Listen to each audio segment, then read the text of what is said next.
எம்ஜிஆர்னா யார் தெரியும்ல? அவர் மாஸ்னா என்னன்னு தெரியும்ல? அவர் உயிரோடு இருக்கிற வரைக்கும் அந்த சிஎம் சீட்டை பத்தி ஒருத்தராலையும் நினைச்சு கூட பார்க்க முடியல, கனவு கூட காண முடியல. எப்படியாவது அந்த சிஎம் சீட்டை என்கிட்ட கொடுத்துருங்க, என் நண்பர் எம்ஜிஆர் திரும்ப வந்ததுக்கு அப்புறம் நான் திருப்பி கொடுத்துட்றேன்னு தன்னோட எதிரியை கூட மக்கள் கிட்ட கெஞ்ச வச்சவர் எம்ஜிஆர். எப்படி கெஞ்ச வச்சவர். ஆனா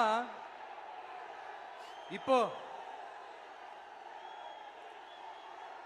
அவர் ஆரம்பிச்ச அந்த கட்சியை, எம்ஜிஆர் அவர்கள் ஆரம்பிச்ச அந்த கட்சியை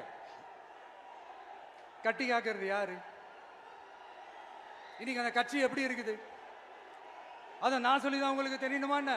அப்பாவி தொண்டர்கள் அதை வெளியில சொல்ல முடியாம வேதனையில தவிக்கிறாங்க.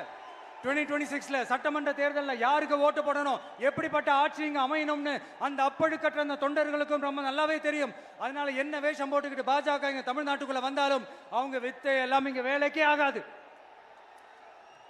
இப்படி பொருந்தா கூட்டணியா இந்த பாஜக கூட்டணி இருக்கிறதுனால இப்ப ஆட்சியில இருக்கிற இந்த வெற்றி விளம்பர மாடல் திமுக என்ன செய்யுதுன்னு தெரியும்ல?